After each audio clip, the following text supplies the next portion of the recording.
Bonjour à toutes et tous, bienvenue. Merci beaucoup d'être si nombreux et si nombreuses avec ce beau temps. Donc je demande à Thierry Champy, qui va modérer cette discussion, de nous rejoindre, ainsi qu'à toi, Davy Ichou.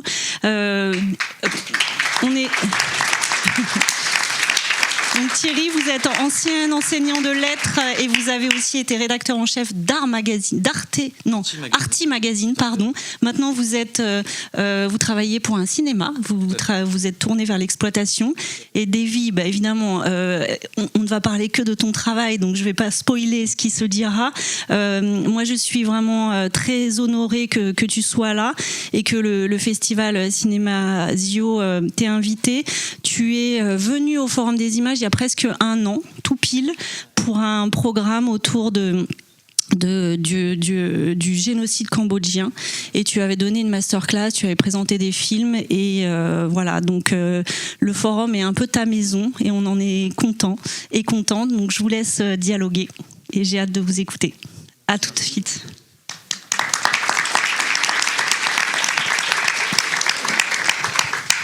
Bonjour à toutes et à tous, merci d'être venus nombreuses et nombreux pour cette masterclass. C'est vraiment un grand plaisir et un honneur surtout pour cette première masterclass que tu m'as proposée, Davy, et je te remercie infiniment. Un grand merci aussi à toute l'équipe du Forum des Images, un grand merci à Sébastien et à Julien et à toute l'équipe de Cinéma Zio, vraiment du travail livré, de tout votre investissement. Peut-être un mot, Davy, aussi.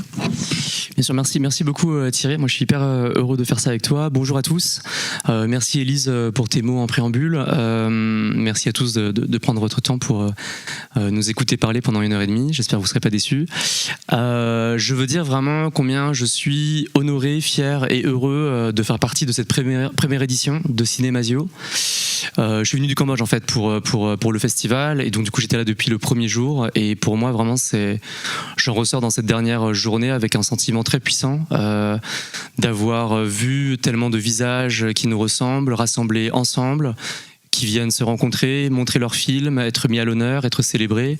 C'est rare, je pense que c'est de façon évidente la première fois qu'un tel événement existe, centré, pas un festival de cinéma asiatique, mais un festival de cinéma asio-descendant en France. Donc je suis très très honoré d'en faire partie, et je souhaite vraiment longue vie au festival, et je tiens vraiment à remercier toute l'équipe du festival, Julien, Sébastien, toute l'équipe de Cinéma Zio, parce que franchement vous avez fait un boulot remarquable, on peut les applaudir. Qu'on peut applaudir, effectivement. Et comme le disait Élise, j'étais ici il y a exactement un an dans la même salle en fait. On a fait une rencontre croisée avec Avicii, donc je ne m'attendais pas à revenir aussitôt dans la même salle, mais ça fait très plaisir d'être de retour. Donc merci au Forum des Images.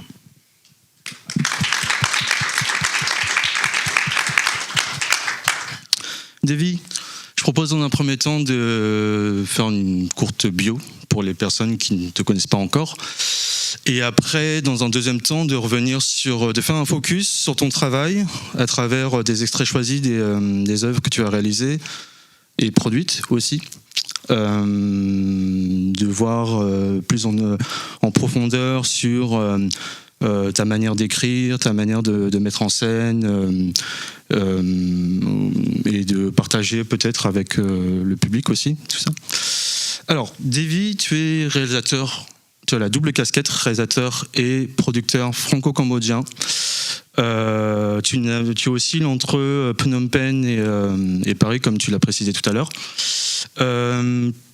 Ta première réalisation est un documentaire, Le Sommeil d'Or, qui met l'accent sur le cinéma cambodgien des années 60-70, qui a connu l'âge d'or avant l'arrivée des Khmers rouges. Donc ce cinéma, malheureusement, réduit en cendres. Un magnifique documentaire pour celles et ceux qui ne l'ont pas encore vu, je vous invite vraiment à le découvrir. En 2011, ton film il a été sélectionné au Forum de la Berlinale. Ensuite, en 2016, tu réalises ta première fiction, Diamond Island, qui est un peu une suite spirituelle, une continuité en fait du documentaire à ta première fiction, qui met en avant une jeunesse à la fois perdue et en fait une autre flamboyante à toute cette culture cambodgienne. Ton film il reçoit le prix de la SACD à la Semaine de la critique à Cannes. Et ensuite, en 2022, tu réalises une seconde fiction qui est Retour à Séoul, qui est basée de faits réels, qui parle d'adoption, notamment sur le parcours en fait, et la question d'identité aussi. Ton film il a été sélectionné à un certain regard au Festival de Cannes et remporte notamment le prix de meilleur réalisateur au Asia Pacific Screen Awards et a été surtout, je dois le souligner, qui a été sélectionné justement aux Oscars pour le meilleur film international. Shortlisté, pas nominé. En parallèle, comme je l'ai précisé en début d'introduction, tu as la double casquette, donc tu es aussi producteur. Tu as cofondé dans un premier temps Viki Films et par la suite Anti-Archive aux côtés de Kavichnian. Est-ce que tu peux plus légèrement nous en parler Bien sûr. Anti-Archive, c'est une société que j'ai créée au Cambodge. Viki Films, c'est une société que j'avais créée en France en 2009, qui aujourd'hui est un peu en veilleuse parce que les trois fondateurs de la société, dont moi, on n'est plus vraiment basé en France, mais Anti-Archive, c'est une société qui est toujours très active, qui a juste 10 ans, que j'ai fondée à Phnom Penh au Cambodge, où je passe, j'expliquerai un peu comment la moitié un peu de mon temps depuis 15 ans, et avec laquelle on produit aujourd'hui pas mal de cinéastes cambodgiens indépendants de la nouvelle génération née après le génocide. Ça me permet de rebondir sur ton parcours, essayer de revenir un peu sur ton background, comment le cinéma, comment tu as découvert le cinéma, comment t'es venu justement cette idée de te lancer à la réalisation. Est-ce que tu peux justement nous préciser justement ces débuts Alors peut-être je me présente un peu même avant pour dire que mes deux parents, moi, c'est né au Cambodge, à Phnom Penh, et ils sont arrivés en France en 1973. Ils étaient très jeunes, 16 et 19 ans. L'idée pour eux, c'était d'étudier en France dans l'optique de retourner ensuite au Cambodge. Et 2 ans plus tard, le régime Khmer Rouge, les Khmer Rouges ont pris le pouvoir. C'était le début de ce qu'on a appelé plus tard le génocide Khmer Rouge, et ils ont perdu une grande partie de leur famille là-bas. Donc ils ont été ironiquement presque chanceux de partir avant, mais évidemment traumatisés d'avoir perdu une grande partie de leur famille. Notamment mon père, où ils étaient une famille de 10 frères et sœurs, et seuls 3 ont survécu, dont lui, qui était parti tous les 3 avant 75, et il a donc perdu 7 frères et sœurs, plus ses parents, plus pas mal de gens autour de lui. Donc, comme toutes ces familles cambodgiennes, déracinées et meurtries par la guerre, ils ont pris leur parti pris ensuite, comprenant ce qui était arrivé à leur famille à la fin du régime, au début des années 80, de se dire que maintenant leur vie, leur futur, leur avenir et aussi celui de leurs enfants serait en France. Et à partir de là, comme beaucoup de familles cambodgiennes et de survivants cambodgiens, ils se sont vraiment essayés au maximum de s'intégrer en France avec presque l'idée, consciente ou inconsciente, je sais pas trop, mais de pas regarder en arrière. Et donc du coup, c'est dans ce cadre-là et ce contexte-là que moi j'ai grandi. Ça veut dire avec très peu de signes du Cambodge, avec des parents qui avaient décidé de ne pas nous enseigner la langue, aussi de décider aussi ce qui là varie en fonction des familles, mais de pas nous mettre dans un quartier particulièrement asiatique. J'ai grandi je suis né en banlieue parisienne, puis à l'âge de 5 ans on a bougé à Lyon, donc j'étais en banlieue lyonnaise, donc dans des quartiers très métissés, mais pas spécialement asiatiques, avec vraiment cette idée de vous serez intégré dans la société française. Et donc du coup j'ai grandi vraiment dans un univers où je dirais très peu culturel, où je suis rarement allé à la pagode, on avait très peu de rites et de rituels khmer à la maison, pas non plus français, donc c'est vraiment un environnement presque un peu aculturel, je pourrais dire, et aussi très peu artistique, au sens où mes parents c'était pas du tout leur truc, et donc du coup pour beaucoup des familles cambodgiennes et aussi on pourrait dire d'autres pays asiatiques qui sont partis à cause de la guerre, c'était un objectif de survie. Et c'était ça le plus important, et de construire un avenir pour les enfants, quoi. Et donc dans ce cadre-là, mon rapport au cinéma, il est né un peu par hasard, où le film qui a un peu changé, qui a été le déclic, c'était quand j'avais 12 ans, en 96, un film qui s'appelle Hit de Michael Mann, que j'avais vu presque par hasard parce que tout le monde parlait de Seven à l'époque et j'avais pas ma carte d'identité, j'avais 12 ans et donc j'avais l'air d'avoir 8 ans évidemment et donc j'ai pas pu rentrer et je suis allé voir un autre film avec un poster de gangster et c'était Hit. Donc je sais pas si les gens l'ont vu ici, mais en fait Hit c'était pas le film d'action. À l'époque j'étais complètement fan de Jean-Claude Van Damme. Alors c'était intéressant parce que à la table ronde hier j'ai entendu Virac et Lorenz qui parlaient, comme je pense c'est beaucoup le cas de pas mal de cinéastes asiatiques ou même de diaspora asiatique où leurs films de cheval c'était les films d'arts martiaux de Bruce Lee, de Jackie Chan, et bizarrement, je sais pas si c'est le cas aussi d'autres personnes où j'étais vraiment essolé par rapport à ça, mais moi mon kiff c'était Jean-Claude Van Damme. Ma chambre était tapissée de posters avec ses muscles et donc de Jean-Claude Van Damme à Hit, je pensais qu'il y avait une continuité. Non, j'ai pris une claque parce qu'en fait donc c'est un film de 2h50 où vraiment Michael Mann prend le temps de développer des personnages matures, de rentrer dans leur vie. Et donc cette espèce d'intimité existentielle passant par la durée et passant vraiment par l'approfondissement de quelque chose de vraiment la vie des personnages. J'étais trop jeune pour ça, mais ça m'a profondément remué. Je suis sorti de l'expérience de ce film-là en sentant qu'il y avait un avant et un après et je devais suivre l'intuition de ce qui s'était passé, ce qui m'avait remué. Et comme j'avais personne vraiment avec qui partager ça et tout, en fait, de fil en aiguille, je suis allé vachement à la bibliothèque municipale de Lyon en face de chez moi. Moi, j'ai grandi dans le quartier de la Pardieu, le centre commercial de la Pardieu. Et j'ai commencé... En fait, je croyais que c'était les acteurs. Donc Robert De Niro, Al Pacino. Et donc j'ai commencé à regarder tous les films avec eux. Et de fil en aiguille, du coup, je tombe amoureux surtout du cinéma, et notamment du cinéma qui les a fait connaître, qui est la période particulière des années 70 à Hollywood, qu'on appelle le Nouvel Hollywood. Et donc je suis tombé, j'ai compris de fil en aiguille que ce n'était pas les acteurs, mais le cinéma et les cinéastes. Et j'ai commencé vraiment à avouer une passion très solitaire parce que j'avais pas grand monde personne avec qui partager cette passion-là, mais pour des cinéastes comme Martin Scorsese, Francis Coppola, Michael Cimino, donc vraiment un cinéma de garçons qui je pense a été la cinéphilie première de plein de gens de ma génération. Mais c'était ça mes premiers émois cinéphiles. Donc pardon, ta cinéphilie donc elle est construite essentiellement, donc comme tu l'as bien précisé, sur le cinéma d'arts martiaux. Et ensuite le cinéma du Nouvel Hollywood. Mais du coup, là, ça me permet justement de rebondir sur une question. Ouais. Qu'est-ce qui t'a propulsé, en fait ? Qu'est-ce qui t'a donné envie de faire des films, justement, Davy ? Ce qui est sûr, c'est qu'au moment où je regardais des films, ça ne m'a jamais traversé l'esprit de me dire que c'était possible. Et que ce qui a joué un rôle de déclic, c'est que de quartier populaire, je suis rentré dans le lycée bourgeois de Lyon, qui s'appelle le lycée du Parc, sur dérogation parce que j'avais des bons résultats scolaires. Et c'était vraiment exceptionnel de réussir à passer dans un lycée dont on ne dépend pas du secteur. Et en fait, ça a changé les choses parce qu'en fait, dans ce lycée, il y avait un club vidéo. Parce qu'évidemment, il avait plus de moyens. Il y avait un professeur, qui je pense était un étudiant en cinéma de Lyon, qui s'appelle Gaël Labanti, et qui donnait des cours, des initiations d'analyse de scènes, où il montrait des films d'Hitchcock, des films de De Palma, des films de Robert Altman, et il expliquait la sauce derrière.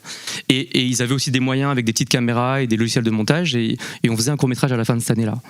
Et moi, même avec l'existence de ce club vidéo, j'ai pas eu l'idée d'y aller, et je pense que ça raconte quelque chose sur comment, quand le rêve artistique est pas quelque chose d'acquis quand on grandit, on pense pas que c'est pour nous.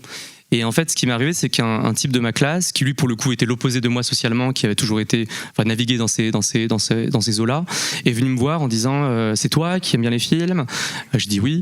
Et il dit écoute, moi je connais rien, mais aujourd'hui cette année j'ai envie de découvrir le cinéma. Viens, on s'inscrit à ce club vidéo. Et moi, au début, j'étais réticent. Il m'a vraiment poussé. Et je reviendrai à lui parce qu'il y a un lien avec Diamond Island. Et donc je l'ai suivi. Et après cette année-là, pour moi, il y avait vraiment les cours d'analyse de cinéma. Pour moi, c'était clairement un effet Matrix où tu prends la pilule rouge et tout d'un coup, tu vois la mise en scène. Et même si j'adorais voir des films, j'avais jamais compris cette chose-là du langage du cinéma. Donc pour moi, tout d'un coup, c'était une ouverture qui ensuite a fait que je voulais pas retourner dans une vision, disons, plus passive de vision des films. Et le fait de faire, en fait. Et j'étais en terminale. Et donc, à la suite de cette année-là, pour moi, c'était clair et net. Je voulais travailler dans le secteur, faire quelque chose qui avait à voir avec faire du cinéma. J'en étais pas à l'ambition de pouvoir me dire je vais devenir réalisateur. Je pense que c'était encore vraiment un long shot, beaucoup trop ambitieux pour formuler cette idée-là. Mais en tout cas, c'est sûr, je voulais faire quelque chose qui avait à voir avec la fabrication des films. Pour les personnes qui sont justement passionnées de cinéma, on conseille souvent de passer par la FEMIS, ou alors paradoxalement, je dirais en opposition à ce que disait Brian De Palma, qui est féru du cinéma de Hitchcock, qui disait que justement c'est en regardant le cinéma d'Hitchcock qu'on apprend tout. Et en fait, lui, il n'a pas un parcours cinématographique, il n'a pas un parcours académique, universitaire concernant. Toi, du coup, tu n'as pas fait d'école de cinéma, et pourquoi ? En terminale, quand j'ai formulé ce désir-là pour moi, et donc je l'ai formulé forcément à ma famille, à mes parents, et ils n'ont pas été complètement opposés, ils m'ont juste dit on n'a pas d'argent pour te payer une école privée. Donc j'ai fait mes recherches moi-même au lycée, j'ai vu qu'il y avait 2 écoles publiques qui existaient pour le cinéma, qui existent encore, qui sont la Fémis et le Lumière. Il faut faire Bac+2 pour ça. Et donc du coup c'était le chemin idéal pour mes parents de me convaincre de faire la prépa que ce lycée de toute façon nous poussait à faire. Donc j'ai fait une prépa scientifique et puis rapidement une prépa économie commerciale parce que c'était trop difficile une prépa scientifique sans trop bosser et de fil en aiguille je me suis inscrit en fait à la Fémis et j'ai pas pu passer le jour du concours parce que j'avais un tournage à ce moment-là du premier court-métrage que je produisais parce que en parallèle de ça en fait ce club vidéo dont j'ai parlé le prof est parti au milieu de la première année et donc du coup et ça a été ma chance parce que du coup je suis devenu moi-même avec cet ami qui est devenu après mon meilleur pote qui m'avait convaincu d'y aller qui s'appelle Philippe-Henri Honegger et qui est aujourd'hui avocat pénaliste et ouais comme quoi et on est devenus nous-mêmes les animateurs de ce club et pendant 4 ans en fait c'est moi qui donnais les cours à des gens qui avaient mon âge ou un peu plus jeunes quoi. Et donc tout ça pour dire quoi ? Tout ça pour dire que je continuais à faire des films et commencer à produire parce que j'ai fait une école de commerce donc je produisais aussi des films en faisant des concours de scénario sur la région parisienne et j'ai pas fait la Fémis qui était un regret parce qu'après toutes ces années d'école de commerce je me disais c'est quoi de se lever le matin et d'aimer apprendre quelque chose. J'ai pas l'impression d'avoir jamais eu ça.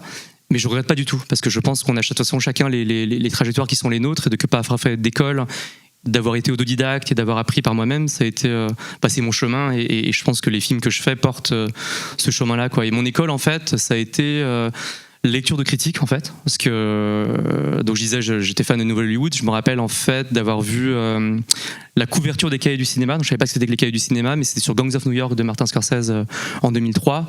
Donc je vois la couverture, je l'achète, et c'est un texte tellement aride, tellement loin de mes lectures habituelles que c'est très déstabilisant, mais je me suis accroché. Et je me dis mais qu'est-ce que c'est ? Je comprends pas, et ça m'a donné envie, comme ma réaction suite à Hit, ça veut dire on ressent un truc, on peut très bien aussi décider de passer le chemin, et là je me suis accroché, donc j'ai commencé à acheter régulièrement les Cahiers du cinéma, et cette porte vers une critique très intellectuelle, analytique, quasi philosophique des films, ça a été quelque chose qui m'a vachement nourri. En même temps que la découverte d'un forum de cinéma qui n'existe plus, mais c'était le début justement des blogs, des forums Allociné, etc. Et c'était un forum qui s'appelait Média Critique, et qui vraiment moi était mon école, parce que j'y étais très très actif, et je pense que j'ai passé 50% de mon temps entre 2003 et 2007-2008, juste avant de partir au Cambodge, et je me suis fait des amis qui continuent à travailler, avec qui on travaille ensemble, Jackie Goldberg avec qui j'ai créé Wikifilm, Christophe Musset qui fait la musique de mes 2 derniers films, et c'était vraiment un forum dans lequel chacun était dans un coin différent de France, on voyait les films. Donc la cinéphilie aussi à la française, l'accès aux films en France, qui moi qui habite maintenant au Cambodge, on voit vraiment comment on est immensément chanceux en France d'avoir cet accès aux films, et donc le fait de voir des films et ensuite d'en discuter des heures et des journées entières sur les forums, donc ça a été ça mon école critique, en plus de continuer parallèlement à ça et d'être dans la fabrication. Et donc à Paris, j'étais premier assistant pour des amis ou directeur de prod, et de fil en aiguille, j'ai osé me lancer à l'eau j'avais fait plusieurs films en co-réalisation dans le cadre de ce club très amateur au lycée, et de faire mon premier film que j'ai tourné en 2006. Alors justement, en parlant de tes premières créations et en parlant de Martin Scorsese, je vous propose de faire un flashback sur ton premier court-métrage, ouais, qui s'appelle Le premier film de Davy Chou, qui est en fait un remake qui est en fait un remake de la toute première création de Martin Scorsese, qui s'appelle The Big Shave. Est-ce que peut-être dans le public il y a des personnes qui l'ont vu, ce court-métrage ? Super, c'est une bonne cinéphilie. Du coup, bon point donné par Thierry. Et du coup, ça me permet justement de rebondir sur cette. Enfin, ouais, en fait, il y a quelque chose d'assez intéressant, parce qu'on exploite l'horreur, le dégoût, la peur à travers ce court-métrage, mais aussi cette succession de gros plans sur En fait, c'est une personne qui a de l'acné, qui en fait, voilà. On pourrait raconter ce que c'est que The Big Shave. Oui, pardon. Pour comprendre, The Big Shave, donc c'était un court métrage de Martin Scorsese, qui est son premier film, qui date de 67, je pense, et qui est, il est sur YouTube. C'est un jeune américain blanc qu'on comprend être peut-être un ancien soldat. Et il est face à son miroir et il se rase, The Big Shave, et il se rase, il est propre, et tout d'un coup il remet de la crème à raser, il se re-rase jusqu'à ce qu'il commence à se couper, et donc il y a du sang. Et il se coupe encore et il continue, il finit complètement ensanglanté et même à se couper la gorge. Donc c'est ça, ce court-métrage-là dont j'avais entendu parler en lisant des bouquins pareils à la Bibliothèque municipale de Lyon et et que j'avais trouvé finalement, qui passait sur Arte à un moment dans un programme de cours et qui m'a inspiré pour faire ce film. On va en voir un extrait, mais où c'est un type avec plein d'acné effectivement qui se retrouve face à son miroir et qui commence à faire quelque chose. On peut passer le... Donc trigger warning, ça peut parfois provoquer des réactions dégoûtées de la salle. Et j'en parlerai après, mais je voulais juste dire, dans l'extrait que vous allez voir, il y a en fait 15 musiques différentes, mais chacune dure 2 à 3 secondes, et chacune des musiques est tirée d'un film existant qui a compté pour moi. Donc Blind Test, il y a des gens qui trouvent c'est quoi, d'où viennent les musiques. Si vous avez la liste, vous aurez la reconnaissance éternelle de David Chou.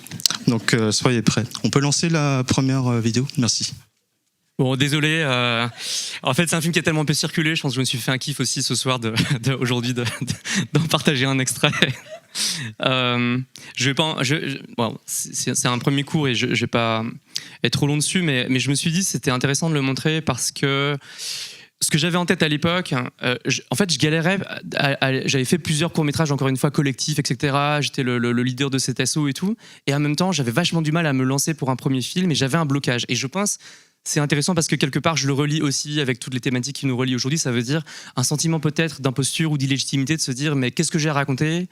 Je me sens cinéphile, j'ai plein de gens que j'adore, que j'idolâtre, et qu'est-ce que je vais pouvoir bien raconter qui va pouvoir être original ? Comment est-ce que... Et donc j'étais obsédé par l'idée de la création, influencer ou sans influence, comment créer, et est-ce que c'est possible de créer sans répéter de toute façon un geste qui a déjà été fait, comment être original, comment peut-être brutaliser les influences, et j'étais un peu perdu dans un truc. J'avais écrit un truc hyper théorique qui s'appelait Prolégomène, vous imaginez, et on voyait un acteur blanc évidemment qui dans chaque scène avait une approche différente de ça, et tout d'un coup j'ai eu un flash de ça. Bon, j'avais des problèmes de peau aussi à l'époque, j'étais adolescent, et je me dis tiens, c'est ça le film, et donc avec la leçon presque tarkovskienne de tout ce qui est symbolique et méta, il faut que ce soit incarné, il faut que ce soit sensoriel, sinon c'est juste intellectuel. Mais là où ça m'a intéressé de le montrer, c'est aussi que je vois qu'il y a un rapport à l'identité très fort. De fait, c'est un remake d'un film connu, de mon cinéaste préféré à l'époque, et en même temps je l'appelle le premier film de David Chou, comme une espèce de truc d'auto-affirmation, de dire je suis pas sûr que ce soit mon film, et en même temps je vous le dis comme vraiment assumer le fait que je fais quelque chose. Et il y a ce geste très brutal, honteux mais aussi sur soi, de dire voilà, d'émancipation, de j'explose tous ces boutons comme des références, des pairs de cinéma et tout, et il faut tuer les pairs pour pouvoir sortir nouveau avec un visage ensanglanté qui serait le nôtre, quoi. Voilà. Donc je pars un peu en live, mais c'était un peu et le fait que la question de l'identité, je crois, traverse la plupart de mes films quelque part de façon inconsciente, elle était déjà dans ce premier film. En parlant de, pardon Davy, en parlant d'influence, tu n'as pas encore évoqué le cinéma asiatique. Si je peux me permettre parce qu'on a tendance à croire qu'en Occident, le cinéma asiatique est uniquement assimilé au cinéma d'arts martiaux, bien qu'il ait été véhiculé par des grandes figures comme Bruce Lee, comme le cinéma de la Shaw Brothers, les films de Shambhala au Japon. Les films et ainsi de suite avec les films de Jackie Chan, de Samong et par la suite de Donnie Yen. Du coup, il y a aussi l'existence justement de ce cinéma art et essai indépendant. On pense notamment tout de suite à Wong Kar-wai, au Saotienne. Est-ce que tu peux nous dire quelques mots par rapport à cette influence asiatique ? Le premier choc pour moi, clairement, c'était In the Mood for Love, mais je pense comme pour beaucoup de gens de ma génération, asiatique ou pas asiatique, mais de fait, ça l'a été. Et c'était 2000, du coup, j'étais donc 17 ans, donc pareil, l'année où j'ai commencé à faire mon premier cours. Et je suis tombé en passion pour Wong Kar-wai, qui était mon auteur fétiche à ce moment-là. Et en fait, dans le début des années 2000, les années 2000-2010, c'est là où c'était ma découverte du cinéma moderne asiatique, Donc les films de Oshia Ocean, d'Apichatpong Wazatakul, de Jazanke, de Naomi Kawase, de Tia Miliang, qui sont vraiment devenus vraiment un cinéma qui a été vraiment le cinéma le plus important pour moi en termes même d'influence par rapport à ce que je voulais faire en tant que cinéaste et ce qui est très manifeste dans mes premiers films, Le Sommeil d'Or et Diamond Island. Et rétrospectivement, je le vois vraiment par rapport au contexte dont je vous ai parlé, ou le contexte, disons, non cambodgien dans lequel j'ai évolué. Et ben, ce cinéma asiatique, je pense, il a été une façon pour moi de me rapprocher quelque chose d'asiatique en moi par la porte du cinéma, et que voilà, encore une fois, c'était la mode aussi à l'époque, et j'ai plein d'amis non asiatiques qui partageaient ces passions-là, mais je pense pour moi, personnellement, il y a quelque chose qui se jouait aussi d'un rapprochement déjà avec quelque chose de personnel par rapport à cette identité asiatique. Ouais. 2011, on peut parler du vrai premier film de Deli Chou, qui est Le Sommeil d'Or, qui a été un documentaire. Donc là, je le rappelle encore une fois, le Sommeil d'Or, c'est un magnifique documentaire, si je peux me permettre d'ajouter l'adjectif magnifique. C'est que c'est un projet non seulement personnel, mais qui tient à cœur, qui parle justement de cette culture quasi inexistante. En fait, c'est l'équivalent cinématographique du documentaire musical Don't Think I've Forgotten sur la musique cambodgienne, que peut-être certains d'entre vous ont vu, et qui évoque justement un cinéma riche en couleurs. Vous imaginez par exemple le cinéma bollywoodien avec des couleurs bigarrées, avec une mise en scène extravagante, etc. Et dans les années 60-70 jusqu'à 75, à la prise de Phnom Penh par les Khmers rouges, il y a eu un cinéma cambodgien qui était riche justement, qu'on regrette tant, qui maintenant est réduit en cendres malheureusement. Et c'est ce dont ton premier documentaire est-ce que tu peux nous dire un peu la genèse, comment en fait tu en es arrivé justement à parler de ce cinéma, pourquoi en fait, quelle est la matrice en fait de...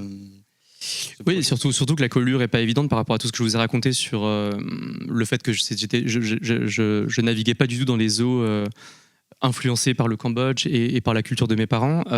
En fait, même si j'ai dit que j'ai grandi dans un univers non artistique, ce qui est vrai, j'ai en même temps grandi en entendant une histoire qui était que l'un de mes grands-pères, le père de ma mère, que j'ai pas connu, était dans le cinéma.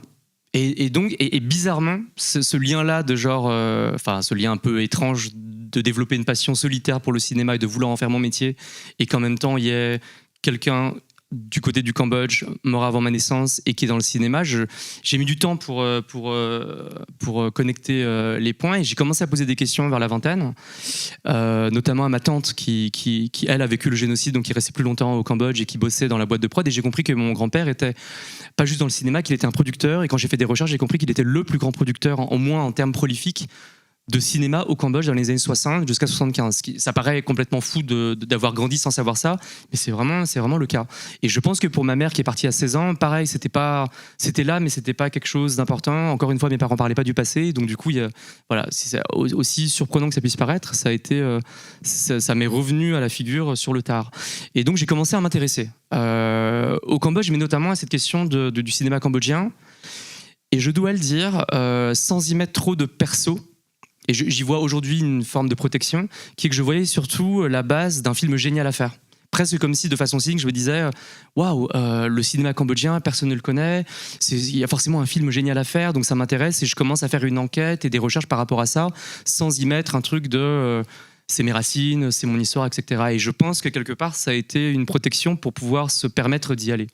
Et donc je commence à fomenter l'idée d'aller faire des recherches là-bas, et je finis par y partir après un premier voyage familial là-bas en 2008, quand j'avais 25 ans, avec mes parents, mon frère et ma sœur, et 6 mois plus tard je m'y installe en ayant en tête d'y rester 1 an. Finalement j'y suis resté 1 an et demi, dans l'idée de faire des recherches par rapport à ce sujet et voir si peut-être il y aura un film à en faire. Et parallèlement à ça, en fait, parce qu'il fallait que je m'occupe et que j'ai une activité, mais surtout c'est la première fois que j'allais voyager à l'étranger de façon évidente. J'ai expliqué qu'on était dans un milieu modeste, donc on n'avait jamais été à l'étranger avant. Et donc pour moi, je me disais peut-être que j'aurais pas la chance d'aller à nouveau dans un pays étranger. Donc je voulais vraiment aussi m'immerger, connaître la culture. Encore une fois, franchement, sans mettre le prisme de me dire je vais découvrir mes racines, c'était vraiment... Je pense que je me mentais à moi-même au fond, mais c'était un peu comme si je disais, voilà, il y a ce pays, c'est le pays de mes parents, je suis jamais allé à l'étranger, donc je vais tout faire pour apprendre la langue, connaître la culture, faire l'expérience de l'altérité, quoi. Et donc j'ai fait un atelier de cinéma pendant 1 an, qui ressemblait beaucoup à ce que je faisais déjà au lycée. Et donc du coup, en faisant l'analyse de l'image à des jeunes Cambodgiens de 4 écoles différentes, au total il y avait 60 élèves, un peu plus jeunes que moi, et ils ont fait un film collectif au terme de cette année-là. Et parallèlement à ça, je faisais des recherches, j'ai retrouvé 3 cinéastes et une actrice cambodgiens survivants du génocide. Je les ai interviewés, je suis allé retrouver les lieux de ce cinéma-là, et en fait, j'ai fini par faire ce film. Et ce que m'a appris la fabrication ou la gestation du Sommeil d'Or, c'est que il faut toujours être à l'écoute de ce que un film veut ou doit être. C'est-à-dire qu'en fait, l'idée que j'avais au départ était très différente du film final. Au début même, j'avais une idée de fiction. Je veux dire, je vais faire la nuit américaine de Truffaut, mais au Cambodge, je vais filmer des jeunes Cambodgiens de 20 ans qui commencent à faire des films. Et évidemment, c'était une idée complètement impossible pour un jeune de 25 ans qui avait rien prouvé. Et donc, je me suis dit, je vais faire un documentaire. Et je pensais que ce serait un documentaire basé sur les images d'archives, qui serait une espèce d'histoire du cinéma cambodgien. Et puis, arrivé là-bas, je me suis rendu compte que les films, ils étaient introuvables parce qu'ils avaient été perdus, que beaucoup ont été pas détruits, mais en tout cas abandonnés et perdus, qu'il n'y avait plus beaucoup de gens pour en parler, donc je me retrouvais avec aucune matière pour en parler, donc je pouvais abandonner le film. Et puis j'ai compris qu'en fait ce film-là, ce serait pas tant sur l'histoire du cinéma cambodgien que sur la mémoire, les traces d'un cinéma disparu, et comment est-ce que à travers les petites traces qu'on peut trouver, qui sont les rares témoignages des survivants, les quelques musiques qui ont survécu, les quelques posters qui ont survécu, les lieux qui ont été complètement transformés de cinéma, qui sont devenus aujourd'hui des karaokés ou des restaurants, en mettant tout ça ensemble par le travail de la mise en scène, du montage, du filmage, on va réussir à créer un espace où peut-être que les spectateurs pourront humer et sentir l'existence de cinéma disparu. Et ça, vraiment, il a fallu être à l'écoute de ce que voulait être le film. Et ça, c'est beaucoup sur le documentaire, mais je pense qu'en fiction aussi, c'est une loi pour moi, en tout cas, que je fais mienne, qui est il faut être à l'écoute de ce que le film veut être. Et c'est souvent plus intéressant que ce que soi-même, en tant qu'auteur, créateur, on pense tout d'un coup pouvoir apposer sur la réalité ou sur un film, quoi. Je vous propose qu'on regarde un extrait qui est le début du documentaire. Du Sommeil d'Or. Est-ce qu'on peut lancer la deuxième vidéo ? Alors, très rapidement, est-ce qu'il y a des personnes d'origine cambodgienne ici dans la salle ? Peut-être qu'avec vos parents, vous avez peut-être dû grandir avec ce cinéma-là, alors les films en fait qui ont été transférés dans des copies VHS, en fait, c'est des copies doublées. En fait, c'est pas le doublage original. Et peut-être que justement à travers ces films, souvent qui mettent en scène ou qui prennent pour intrigue tout le folklore de la culture cambodgienne, avec des créatures volantes, des démons, ce qu'on appelle des yers, avec des histoires d'amour et parsemées de chants, de chansons, etc. Là, le film dont il est question pour King Kong, en fait, qui est traduit par l'homme serpent ou la femme serpent, parce qu'il y a eu plusieurs versions. Et donc là, Dissevet, qui est l'équivalent, non pas de la Isabelle Huppert, comme il a été mentionné plusieurs fois hier par Laurence, je dirais l'équivalent c'est une grande star au Cambodge, je dirais plus... Ouais. Et en fait, ce film, malheureusement, en fait, il a fait l'objet de plusieurs remakes, mais malheureusement, en fait, il existe des copies, mais qui sont présentées dans des copies que je qualifierais vraiment lamentables. Il n'y a pas eu de financement pour les remasterisations. Et comme tu l'as dit tout à l'heure, en fait, il y a eu le problème des négatifs, c'est qu'en fait, c'est du nitrate. Et le nitrate, c'est très fragile et ça peut prendre feu assez rapidement. Et avec le contexte historique des Khmers rouges, en fait, malheureusement, en fait, il y a eu tout un... Ça, c'est pour la petite parenthèse. Et du coup, sur la forme que je trouve très intéressante, sur l'ouverture, en fait, il y a une espèce de travelling inverse. En fait, ça a une espèce, justement, de tentative de retour en arrière.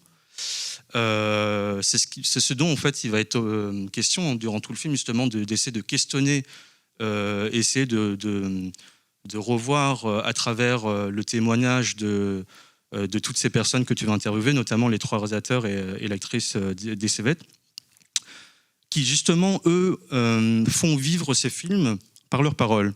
Leurs paroles sont figées, c'est ça en fait qui va permettre justement l'existence perpétuelle de ces films. C'est le travail de mémoire en fait qui est très intéressant. Et justement, ça me permet de te poser la question, comment justement parler du passé, comment parler de tous ces studios qui sont désormais réduits en ruines. Comment tu as décidé de le mettre en valeur à travers ton documentaire? Non, comme je l'ai dit avant, il y a eu le constat que j'avais pas grand-chose à montrer et que je voulais raconter cette histoire-là, et aussi qu'au début je voulais faire un film sur mon grand-père, et puis je me suis rendu compte en rencontrant les personnes qui avaient survécu qu'elles disaient des choses. Elle voulait pas parler de mon grand-père, elle disait parce qu'ils se connaissaient tous à l'époque, donc ils étaient amis, et donc ils étaient très élogieux en disant il était super et tout. Mais tu sais, moi quand je faisais des films, encore une fois ça déplaçait le film, qui était pas un portrait de mon grand-père producteur, mais en fait de parler de ceux qui ont survécu, qui allaient raconter leur histoire, et de fil en aiguille, en fait, que toutes ces traces mises ensemble racontent quelque chose, que l'entreprise de destruction génocidaire qui a eu lieu au Cambodge, où on a voulu à un moment tout annihiler du passé, y compris la culture, en fait, il y avait une forme de survivance en fait de cette culture-là, de cette mémoire-là, de ces personnes-là. Peut-être que c'est moi aussi, optimiste, qui voulais forcer le fait qu'elles étaient là, parce qu'au bout d'un an de recherche là-bas et d'avoir vécu là-bas, j'avais l'impression que ce cinéma cambodgien-là, que cette culture-là qu'on avait voulu tuer, elle était encore là. Même si les jeunes d'aujourd'hui étaient assez amnésiques par rapport à ça, quelque part ils écoutaient des tubes modernes qui étaient en fait des remakes des anciennes chansons, et quelque part il y avait une trace presque fantôme, mais quand même de ces films-là. Donc c'est ça qui m'a intéressé. Et pour revenir à la séquence, effectivement, moi je pense que la lisibilité du sens par rapport au fait que j'ai choisi de mettre à l'envers, etc., où on comprend, ça va être un film qui va plonger dans le passé. Aussi, en fait, où ça commence dans le sombre, et puis ça commence, et à la fin, le soleil se lève. Ça veut dire qu'en fait, si vous rembobinez dans le processus du tournage, on a tourné en fait du soleil à le crépuscule, et donc du coup, c'est aussi remettre en lumière une histoire qui a été glorieuse et qui a été plongée dans les ténèbres d'un génocide.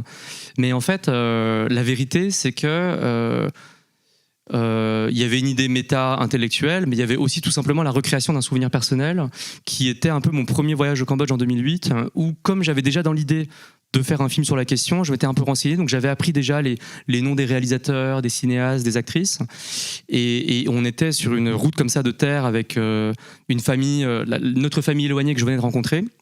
Ils parlaient en khmer, une langue que je ne comprenais pas, et à un moment je comprends que ma mère a dû dire je suis la fille de ce producteur, et que le chauffeur de la voiture commence à dire mais moi j'aimais bien les films d'un tel, et j'entends un peu comme une espèce de je sais pas, des mots magiques, des mots talismans magiques, qui me faisaient un peu rêver, quoi, des noms d'actrices, d'acteurs, de films, sans comprendre, en étant un peu, quand vous comprenez pas une langue, on a l'impression un peu d'être bercé par cette langue, et j'étais comme ça dans la voiture avec sur la route de terre de nuit, et du coup ce que je veux dire par là, c'est que on peut avoir des idées intellectuelles, etc., et en fait en vérité on fait aussi, c'est un mélange avec quelque chose de très intime, personnel, mémoriel, et donc ce début du film qui peut être très lisible, il est aussi un souvenir perso de premier rapport au Cambodge, donc de premier rapport aussi avec l'histoire de mes parents, que j'ai voulu recréer comme première scène de ce film-là, quoi. Très rapidement, avant de passer à ta première fiction, comment justement en étant dans un statut de Lost in Translation, comment en fait tu pars de rien en fait et tu arrives à construire, comment s'est passée toute cette rencontre par exemple avec les 3 réalisateurs, avec des Savette, est-ce qu'il y avait des personnes qui t'ont aidé, est-ce que tu peux préciser davantage sur... Ouais, un mois après ma présence au Cambodge, ma tante est venue. Je pense qu'il s'inquiétait pour moi, parce qu'en fait je l'ai pas dit ça, je l'ai pas encore dit, mais le fait que moi je parte au Cambodge, c'était la catastrophe totale pour mes parents et ma famille. Ça veut dire qu'ils ont tout fait dans leur vie pour que leurs enfants n'aient pas envie de s'intéresser à d'où ils viennent, et tout d'un coup je dis au fait je vais au Cambodge pendant 1 an. Donc il y avait quelque chose vraiment mais du coup c'était assez douloureux pour eux, presque un truc de pourquoi on a échoué dans le fait de pas te donner envie de gratter plus. Et je pense évidemment que c'est naturel, que quand vous fermez la porte très close, à un moment, tu as envie de taper et de savoir ce qu'il y a derrière. Donc il y avait quelque chose, pour moi, d'une suite logique, quoi. Mais en fait, du coup, ma tante est venue le premier mois où j'étais là-bas, et parce que, encore une fois, c'est un milieu qui se connaissait tous, elle a trouvé les gens, elle les a mis autour d'une table, donc très vite, je les ai tous rencontrés. Donc l'accès a été rapide. Ce qui a été plus long, par contre, c'est de les convaincre, de me faire confiance dans le fait que je pouvais faire ce film. Et ils avaient raison, parce que je débarquais, je parlais pas la langue, j'avais vu aucun film, donc je venais un peu crânement en disant j'ai envie de faire un film sur le cinéma cambodgien. Et je pense que dans leur tête, ils se disaient mais n'importe quoi, il y arrivera jamais. Et donc il a fallu 1 an de fréquentation quasi familiale, parce que mine de rien, moi j'ai connu aucun de mes grands-parents, donc j'ai jamais non plus fréquenté des personnes de cet âge-là. Donc pour moi, c'était la première relation avec des personnes de cette génération-là qui a comblé peut-être un trou dans mon enfance. Et donc on a eu des liens quasiment familiaux, je peux dire, mais il a fallu passer un cap pour qu'ils acceptent d'être filmés. Parce que quand je leur ai dit, ils m'ont raconté plein de choses, quoi, et je leur ai dit, bon, mais maintenant, je vais venir avec une équipe, on va vous filmer et tout. Plusieurs m'ont dit, mais non, pas du tout, t'es fou, je veux pas.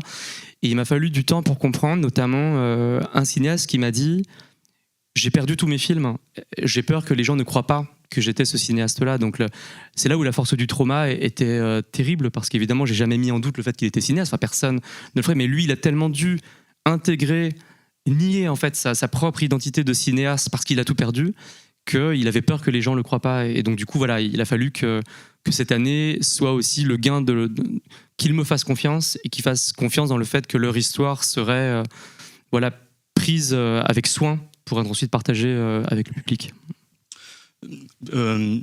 Très rapidement, ce qui est assez intéressant aussi, c'est de voir en fait l'évolution et la condition sociale et culturelle aussi dans lesquelles en fait ils ont évolué, notamment pour les personnes en fait qui ont survécu et qui sont arrivés en France et qui malheureusement en fait ont été réduits à des statuts d'ouvriers, des choses comme il y a un réalisateur justement qui parle d'avoir travaillé pour Citroën, si je me souviens bien.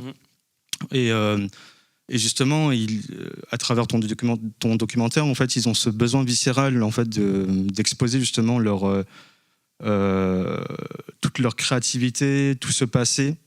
Et d'un côté, en fait, tu permets à ces réalisateurs de faire vivre en fait leurs films à travers ton film. Il y a comme une espèce de mise en abîme qui est très intéressante. Deuxième chose aussi, ça me permet justement de faire la transition sur ta première fiction. Il y a un collectif, c'est Konkma, c'est ça, qui figure ponctuellement dans ton documentaire et qui, par la suite, vont devenir aussi des acteurs dans les deux sens du terme, qui vont s'investir justement dans des productions audiovisuelles avec Anti-Archive. Et du coup, justement, ça me permet de rebondir sur Diamond Island. Konkma, c'est un collectif qui existait. Il n'existe plus maintenant, mais c'était en fait les élèves que j'avais eus pendant ce workshop, cet atelier de la première année de 60 élèves, qui sont réunis ensemble pour faire des activités liées au cinéma. Et je les ai intégrés dans le film comme la jeunesse qui s'intéresse à ça et qui reconnecte avec le passé. Et effectivement, quand j'ai créé Anti-Archive, certains d'entre eux sont devenus mes associés et on travaille encore aujourd'hui. Et donc je suis devenu le producteur des films de certains d'entre eux. Ouais. Diamond Island met l'accent sur la jeunesse cambodgienne actuelle, contemporaine, et parle aussi, justement, le titre du film fait référence à cette zone en fait, géographique bien définie. En pleine ébullition, un Cambodge en fait, qui est en reconstruction, qui subit de plein fouet les investisseurs immobiliers étrangers et qui paradoxalement perd un peu de son identité. Du coup, comment tu en es arrivé dans ton écriture pour cette fiction? Quel est pourquoi ce titre? Pourquoi cette zone? Pourquoi tout? Parce qu'il y a quand même une légère critique en fait de la politique locale. En fait, après le Sommet d'Or, moi naturellement, vraiment dans la trajectoire que je m'imaginais, c'était vraiment passer 1 an au Cambodge, faire ce film et reprendre ensuite le fil de ma vie parisienne. Et j'avais créé ma boîte de production, je voulais produire des films là-bas et naturellement, j'aurais pensé à faire un film en France en fait. Et en revenant à Paris, pendant 2 ans, j'ai bossé un peu en produisant aussi des documentaires avec ma boîte. On avait un bureau à Belleville. Et j'ai senti que j'avais un truc que j'avais pas fini au Cambodge et que j'avais envie de continuer le travail entrepris avec le Sommeil d'Or pour faire un deuxième film qui, pour moi, tu l'as dit un peu au début, genre une sorte de suite, mais qui serait presque l'opposé de ce premier film. Au lieu de faire, après avoir fait un documentaire sur le passé du Cambodge avec des personnes âgées, je voulais faire une fiction d'une histoire nouvelle sur la jeunesse cambodgienne et sur le Cambodge, dans le Cambodge contemporain. Et Diamond Island, en fait, c'est un quartier réel qui est un peu à l'époque, donc je l'ai tourné en 2015, qui était le nouveau quartier le plus à la mode, qui était vraiment la vitrine pour le futur tel que le Cambodge se rêvait dans l'avenir, qui était vraiment un espèce une île en fait où il y avait rien, ou dans laquelle ils ont investi des millions pour faire une nouvelle ville dans la ville, qui ressemblait un peu à l'image de Singapour, mais aussi de ces nouvelles villes chinoises où d'un coup c'est une architecture globalisée, mondialisée, inspirée un peu par une certaine idée du prestige de l'Europe. Vous avez des répliques de l'Arc de Triomphe, des Champs-Élysées, etc. Donc très kitsch, et en même temps qui était projeté comme étant le rêve de toute une nation. Et moi, j'ai trouvé ça absolument fascinant d'aller dans ce lieu en pleine construction. Donc, il n'y avait pas encore les immeubles finis. Il y avait juste des publicités projetées du building à venir.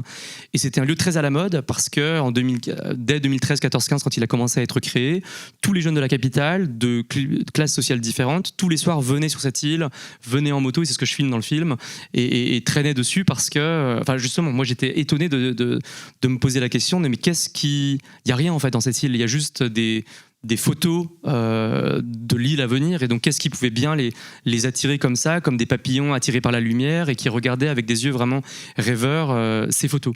Et ça, c'est la question principale qui a nourri mon désir de faire ce second film, qui était la question du rapport de la jeunesse cambodgienne avec le Cambodge contemporain, mais aussi le développement du pays, mais aussi une certaine idée du futur qui agissait tant comme rêve que comme illusion. Et du coup, c'est ça qui m'a nourri. Et donc, j'y suis retourné. J'ai trouvé un petit financement d'aide à l'écriture d'une région. J'ai pris cet argent et je suis reparti m'installer là-bas.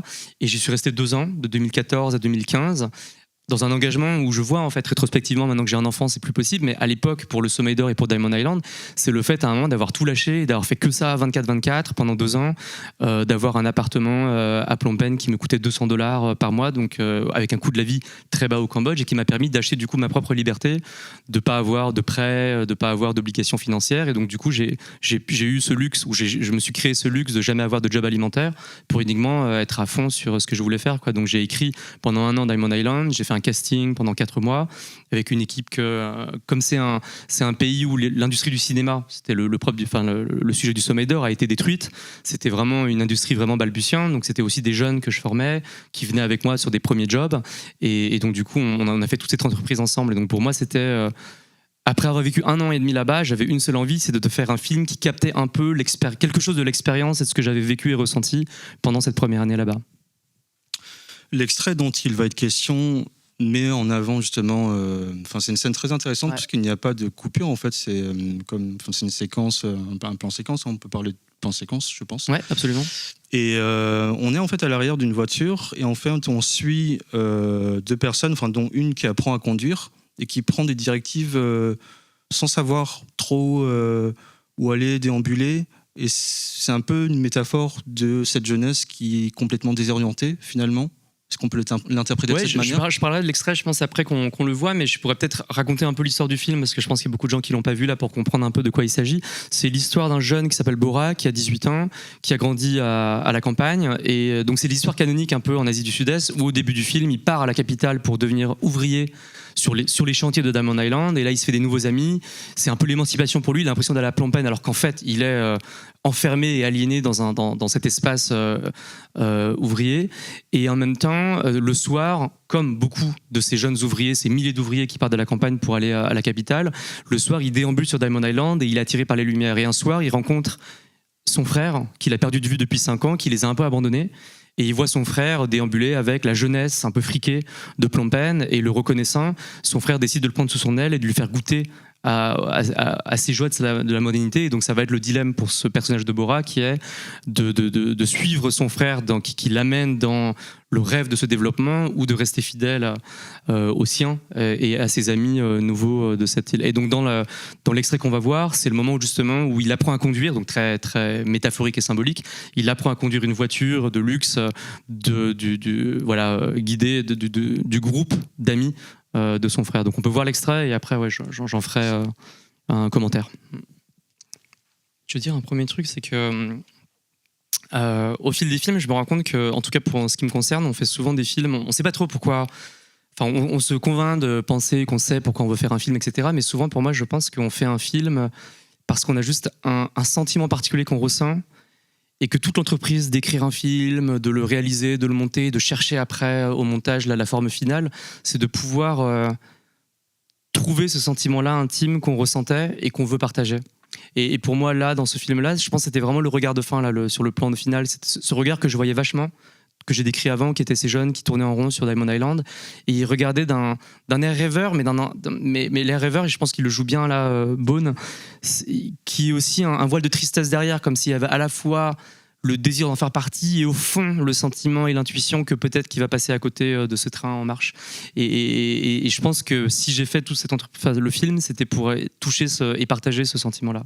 Et donc dans l'exégèse de le commentaire de cet extrait, je voulais le montrer parce qu'il symbolise bien les thématiques du film. Je parlais de ce truc entre le rêve et l'illusion, et du coup la référence avec de Thomas Favel, qui est là, je crois encore, qui est le chef opérateur du film, était où Thomas, qui est là, qui a fait Retour à Séoul et Diamond Island avec moi, et on parlait beaucoup avec Thomas en préparation du jeu vidéo.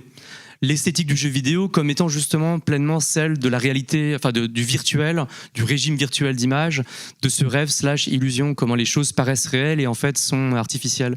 Et donc on a beaucoup osé dans le film travailler l'artificialité de l'image ultra saturée, je sais pas si là vous l'avez ressenti, des couleurs pastel, un peu irréelles et artificielles, jouer beaucoup avec des néons, mais aussi dans le son où on faisait beaucoup de post-synchro avec des voix très étouffées qui paraissaient très un peu inspirées de la nouvelle vague ou très artificielles, en assumant l'artificialité parce qu'il y avait quelque chose de l'ordre du rêve permanent de ces jeunes dans ce lieu, quoi. Et donc dans cet extrait-là, évidemment il y a la métaphore de la conduite, ça veut dire que métaphoriquement il prend un peu le volant de sa vie et il commence à prendre les commandes de sa vie, et en même temps la métaphore du jeu vidéo vous dit que bah oui, en fait non, il y a quelqu'un derrière qui est aux manettes, qui est le joueur, et donc du coup qui contrôle vraiment, donc la question de qui contrôle vraiment, qui peut être extrapolée sur la question du gouvernement et du pays entier, qui contrôle exactement ces rêves de modernité et dans lesquels toute une jeunesse embrasse. Et le surcadrage à l'intérieur créé par la fenêtre. Mais en fait, il y avait un autre truc qui m'intéressait, je pense, dans cette scène-là, et qui, je me rends compte, travaille aussi mes autres films, c'est la question de la distance. Ça veut dire qu'en fait, et je pense que c'est relié aussi, encore une fois, à mon parcours biographique, c'est une distance par rapport à quelque chose qu'on ne connaît pas, vers lequel on a l'attraction et le désir de se rapprocher. Et donc c'est ça qui fait en fait Bora. Il y a toutes ces donc j'ai inventé cette espèce de jeu où il doit passer à la place de Plo à travers les nouveaux amis de son frère, et puis celui qui est habillé tout en noir, c'est son frère, et donc du coup il doit les éviter, mais en même temps graphiquement à l'image, ce qui se passe, c'est qu'il se rapproche, et au lieu de les toucher, en fait il les évite, et c'est comme si cette distance était impossible à combler. Et je pense que dans tous mes films il y a ça. Dans Retour à Séoul, si vous l'avez vu tout à l'heure, il y a ça. Ça veut dire il y a le fait d'une distance qui, je pense, est moi, je peux l'interpréter comme quelqu'un, enfin cette distance par rapport à un passé que j'ai pas connu, par rapport à un pays que j'ai pas connu, par rapport à un génocide qui a détruit tout un pan de l'histoire du pays de mes parents, mais aussi de ma famille, et du coup d'être né au-dessus d'un gouffre, et il y a une distance comme ça, et après l'effort c'est de se rapprocher de ce trou noir, d'essayer de le comprendre, et en même temps on le comprendra complètement jamais, mais le chemin d'essayer de se rapprocher est quand même vaut la peine d'être arpenté, quoi. Et donc je pense que dans ça il y avait ça, et donc du coup aussi le fait que cette illusion, quoi, c'est quelque chose qui s'échappe, et comme des hologrammes en fait qui sont impossibles complètement à saisir. Très rapidement sur ta première fiction, avant qu'on passe à la deuxième, justement tu parlais du fait que tu n'avais pas connu cette culture, et je la lis avec la langue, dans l'idée de compréhension. Du coup, tu étais confronté à un problème de compréhension par rapport aux acteurs qui étaient... Alors j'ai appris à parler le khmer la première année, parce que c'était vraiment l'un de mes objectifs, donc mais sans aller dans une école, donc vraiment en apprenant dans la rue avec des amis. Et je baragouinais. Et encore aujourd'hui, maintenant je parle mieux d'ailleurs, mais je lis pas et j'écris pas. Mais sur un plateau, c'est quand même autre chose. Et donc je dirigeais. En fait, j'avais pris une jeune fille qui est aujourd'hui quelqu'un aussi dont je produis les films et qui bosse beaucoup avec moi en production, qui s'appelle Mia Sraylin, qui est réalisatrice. Et je l'avais pris comme acting coach, où en fait, donc je disais, j'ai fait un casting sauvage pendant 4 mois. Et ensuite, on a fait vraiment des longues répétitions. Et moi, j'ai adoré ça parce que c'était la première fois que je dirigeais des acteurs. Donc, ils étaient très jeunes, ils étaient souvent très timides parce qu'ils en fait, ils avaient la classe sociale aussi de leur personnage, donc ils n'étaient pas du tout prédestinés à devenir comédiens. Donc on a fait tout ce travail ensemble. Et donc, j'ai appris que diriger des acteurs amateurs, ce qui m'est aussi arrivé entre non professionnels, ce qui m'est aussi arrivé dans Retour à Séoul, c'était faire tout un chemin pour construire une confiance mutuelle, qu'ils aient confiance en moi, qu'ils aient confiance en eux-mêmes, qu'ils puissent jouer, et aussi qu'ils aient confiance en leurs partenaires, et donc créer cet espace un peu safe entre nous. Et en même temps, je m'épaulais, Lynn m'épaulait pour réussir à les diriger et me traduire. Et ça arrivait très souvent sur le plateau que je parlais en khmer parce que j'aime bien avoir un rapport direct quand même aux comédiens, c'est hyper important. Donc j'expliquais mon truc, les acteurs disaient et dès que c'était fini, ils se tournaient vers Lynn en disant qu'est-ce qu'il a dit. Et c'était notre triangulation et la façon de faire, quoi. Mais j'ai adoré ça, diriger des acteurs. C'est difficile, c'est sûr. Et sur Retour à Séoul, j'ai dû diriger des acteurs coréens. Évidemment, je ne parle pas le coréen, même si j'ai caressé en préparation l'idée de l'apprendre, mais c'était un peu trop ambitieux pour le coup. Mais en fait, je pense qu'on y arrive, au sens où il y a plein d'autres choses que le régime de la parole. Et donc, du coup, sur vraiment les micro-émotions, les micro-expressions du visage, on peut voir autre chose et sentir quelque chose. Et il faut s'épauler de gens qui comprennent bien le jeu qu'on cherche pour pouvoir ensuite être conseillé. Mais c'était hyper intéressant pour moi de travailler avec eux. 6 ans plus tard, tu réalises une deuxième fiction. Donc là, il y a un virage à 180 degrés. Donc c'est ta première fiction en français aussi. En partie en français. En partie en français et en coréen, qui met l'accent sur l'adoption, sur ces personnes justement qui ont été adoptées et qui connaissent malheureusement en fait un parcours identitaire assez particulier. Dont l'actrice qui est présente, bien sûr, Park Ji-min, qui est là, qui se cache là-bas, qui est donc l'actrice principale de Retour à Séoul, si vous l'avez vu, mais aussi récemment dans le film La Petite Dernière de Afsia Hersi, pour lequel elle a été nommée meilleur second rôle au César. Donc Park Ji-min. Bravo.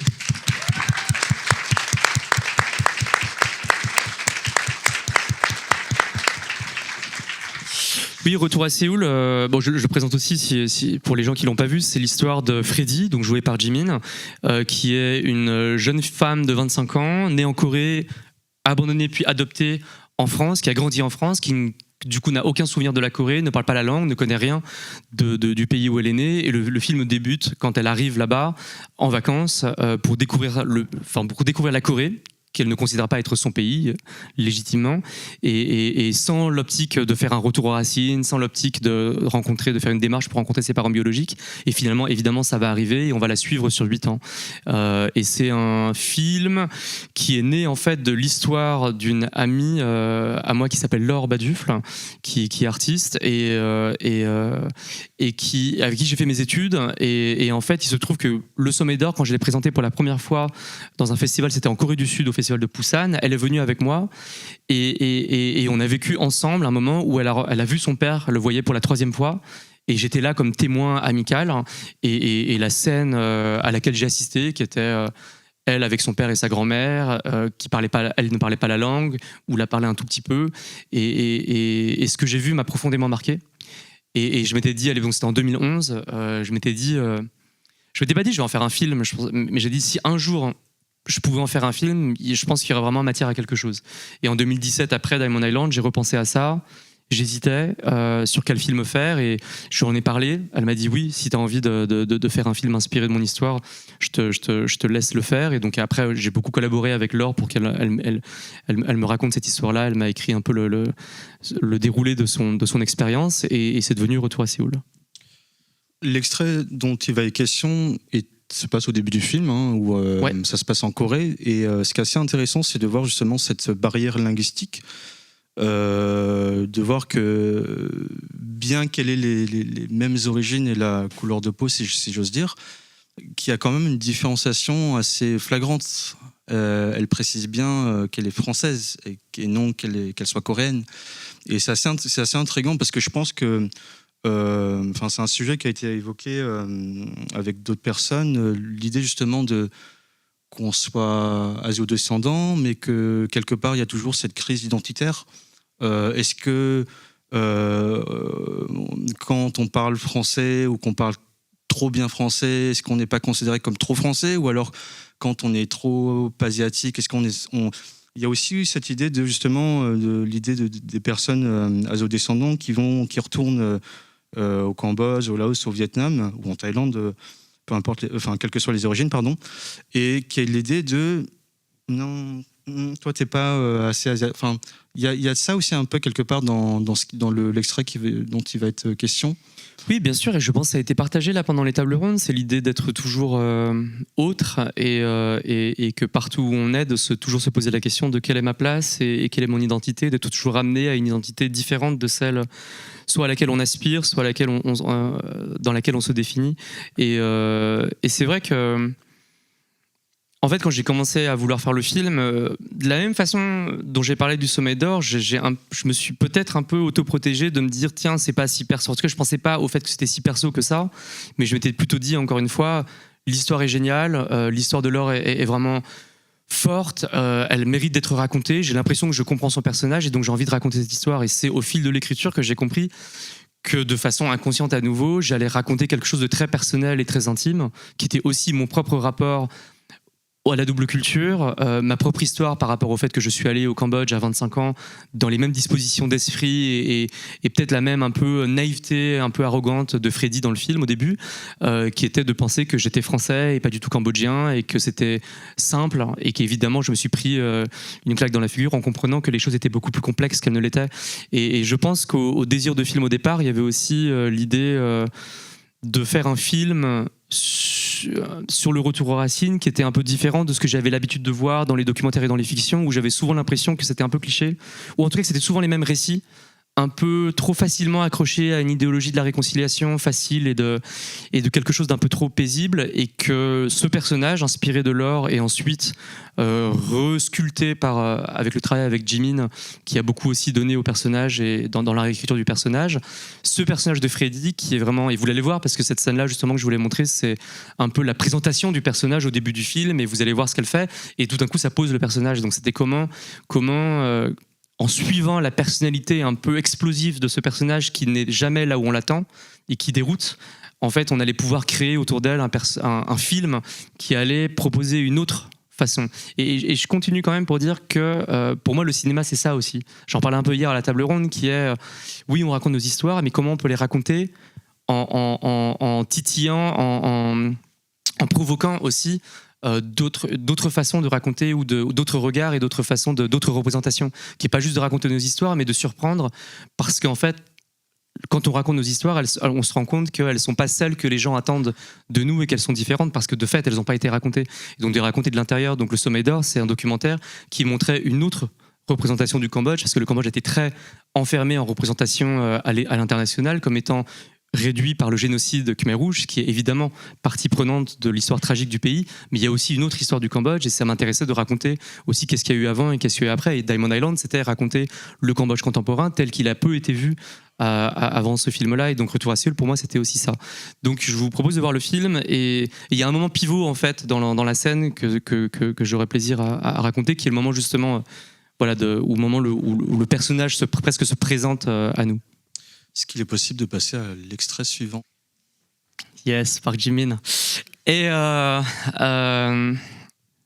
fait, quand je disais que je voulais présenter le personnage, il y avait cette idée un peu théorique qui a un peu nourri en tout cas orienté la mise en scène, qui était que Freddy, c'est un personnage qui, dès qu'on lui impose un cadre, elle le supporte pas et elle veut le casser.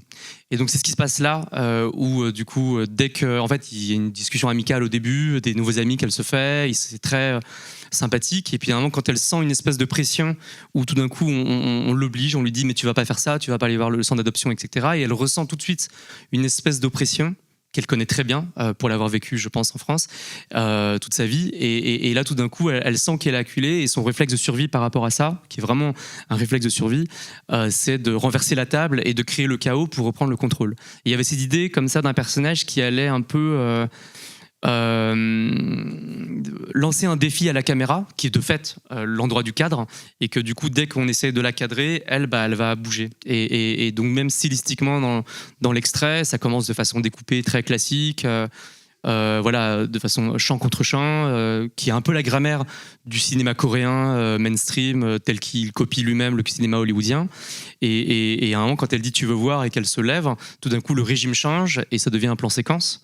Un peu comme dans le plan d'avant, enfin la séquence de Diamond Island, où c'est comme si tout d'un coup c'est elle qui prenait le contrôle du film, de la scène, et la caméra pouvait juste essayer de la suivre tant bien que mal, et c'est elle qui imposait le tempo, et c'est elle qui devenait presque metteur en scène de la scène en dirigeant la caméra. Et elle dirige même les acteurs, puisque c'est elle qui décide qui va devenir un personnage de la scène. Elle prend des personnages du background de la figuration qui deviennent des personnages secondaires du film, etc. Donc il y avait toute cette idée-là d'un personnage qui allait pas subir les événements, mais qui en fait, quand elle ressent qu'elle commence à être victime de quelque chose, elle va être en tension et presque en brutalité un peu, et en violence par rapport à cet environnement qu'elle ressent de façon violente. Et c'était ça Freddy. Et ça a un peu vraiment nourri un peu les scènes, comment écrire les scènes, comment les filmer. Et donc c'était une scène qui me stressait un peu parce qu'il fallait absolument la réussir. Donc on avait pris 2 jours avec l'équipe pour la faire. Et j'avais même une idée comme ça, bon, très théorique et je pense un peu invisible, mais qui était presque aussi de jouer sur l'origine de la nationalité des références dans la grammaire des scènes, où en fait on voit pas, mais la toute première scène de cette scène-là, c'est un plan séquence un peu large qui ressemble vachement aux scènes de Hong Sang-soo, où c'est des plans séquences fixes où les gens boivent et parlent.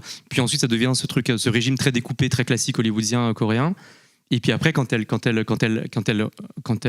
reconfigure la table et qu'elle prend le contrôle, là on est sur du caméra épaule qui est très peu coréen. Quand aussi vous regardez un peu le cinéma coréen, il n'y a pas ces scènes-là qui appartiennent plutôt au cinéma naturaliste européen et français. J'avais une idée d'un film de Keshish, de Mektoub My Love, quand Uno, où il y a un plan séquence comme ça qui est très surprenant, et donc du coup il y avait cette espèce-là que d'un coup ça devient le chaos, et que elle est l'agent du chaos, et que la caméra ensuite est là pour suivre et essayer juste de capter les choses, quoi. Donc ça m'intéressait aussi, même d'un point de vue méta, de dire quelque part son identité française, ou en tout cas telle qu'elle se le vit, même la grammaire même du film en prend acte, parce que c'est elle qui vient imposer dans un accord coréen une grammaire de cinéma qui venait d'autre part, quoi. Et pardon David, il y a aussi la musique qui a un rôle Bien sûr. secondaire, mais qui a aussi un rôle important, justement, qui vient apporter le tempo, le rythme, le battement aussi, qui vient illustrer justement ce battement par minute, cette peur, pour illustrer cette peur, mais en même temps pour accentuer le rythme de la scène. Oui, j'ai pensé la musique de plusieurs manières, mais notamment aussi parce que Freddy, c'est quand même un personnage très solitaire, très seul, et qui se bat souvent seul sans être très bien comprise. Et je pense que c'est son drame de ne pas être comprise par les gens autour d'elle.